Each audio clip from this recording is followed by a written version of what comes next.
Bonjour à tous, c'est Jean-Luc Haut sur sa chaîne YouTube. Aujourd'hui, nous allons parler de sécurité maritime avec les rebelles Houthis qui ont utilisé un drone sous-marin pour la première fois. Malgré 3 raids américains et britanniques pour dégrader leurs capacités militaires et des frappes d'autodéfense effectuées par l'US Navy, les rebelles Houthis liés à l'Iran poursuivent leur attaque contre le trafic maritime commercial en mer Rouge et dans le golfe d'Aden.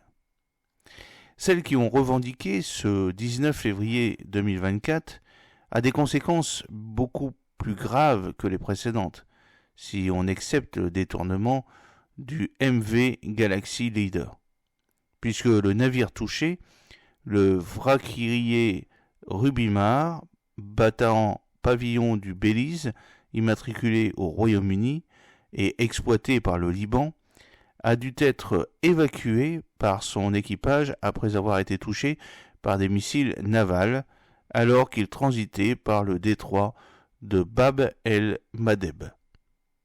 Selon le porte-parole militaire des Houthis, le Rubimar serait même sur le point de couler, ce qui n'a pas été confirmé pour le moment.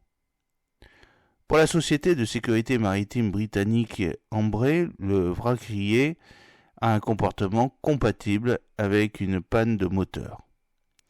Quoi qu'il en soit, dans un rapport publié la semaine dernière, le renseignement militaire américain, le DIA, Defense Intelligence Agency, a recensé toutes les munitions utilisées par les Houthis contre les navires commerciaux qu'ils soupçonnent d'avoir des liens avec Israël, les États-Unis et la Grande-Bretagne.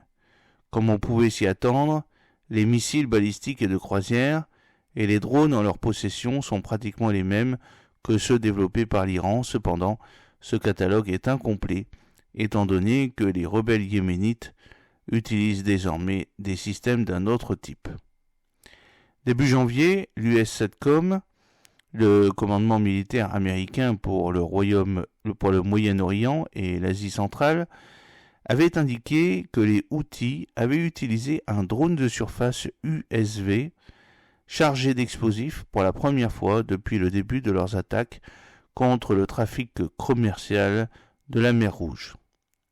Selon les explications données par l'amiral Brad Cooper, le commandant des forces navales américaines au Moyen-Orient, cette USV aurait parcouru environ 50 nautiques dans des voies de navigation très fréquentées avant d'exploser pour une raison encore inconnue.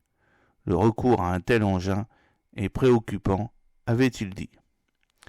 Cela étant, la marine royale saoudienne avait dû faire face à ce type de menace après l'explosion de 3 USV lancés contre l'une de ses frégates appartenant à la classe Al-Madina en 2017.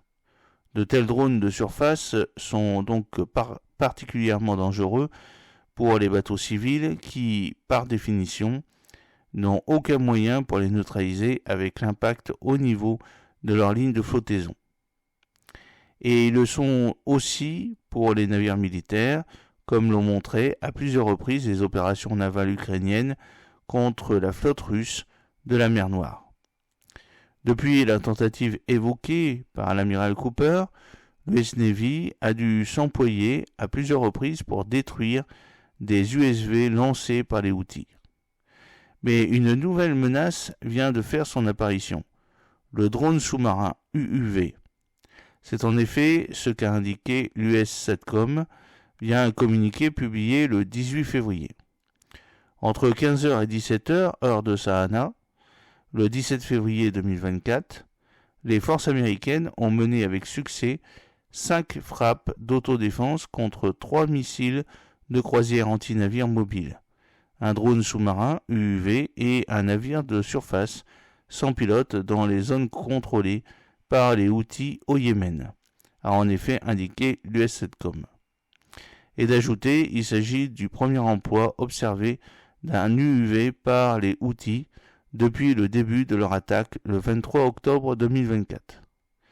A priori, cette UUV n'avait pas encore pris la mer, comme d'ailleurs l'USV. Repérés en zone houtiste, ils ont été détruits parce qu'il a été considéré qu'il représentait une menace imminente pour les navires de la marine américaine et les navires marchands dans la région. Cependant, l'US-SATCOM n'a pas donné plus de détails. Selon l'expert naval Sulton, des composants d'USV et d'UUV ont été repérés parmi des armes qui venaient d'être saisies à bord d'un poutre iranien arraisonné par un contre de l'US Coast Guard la semaine passée. Il est possible que le drone sous-marin évoqué par l'US-SATCOM soit dérivé d'un modèle iranien de torpille dronisée. En tout cas, l'apparition de ces drones sous-marins va compliquer davantage la tâche de l'EUNAVFOR APSPIDES, la force navale officiellement lancée ce 19 février 2024 par l'Union européenne pour sécuriser la navigation en mer Rouge, et au-delà, puisque sa zone d'opération va jusqu'au détroit d'Ormuz. Sous commandement grec, son mandat est strictement défensif, alors que l'amiral Cooper a confié que la lutte contre les Houthis, dans le cadre de la coalition Gardiens de la Prospérité, est sans doute la plus grande bataille menée par l'US Navy depuis la Seconde Guerre mondiale. Nos navires sont engagés dans un combat, et quand je dis engagés dans un combat, cela signifie qu'on leur tire dessus, qu'ils nous tirent dessus et que nous ripostons, a-t-il dit lors de l'émission 60 minutes de CBS News le 18 février 2024. J'espère que cette petite vidéo vous a plu. N'oubliez pas de cliquer sur le pouce pour la promouvoir, de vous abonner si ce n'est pas encore fait et de partager cette vidéo sur vos réseaux sociaux. À très bientôt, fidèlement, Jean-Luc O.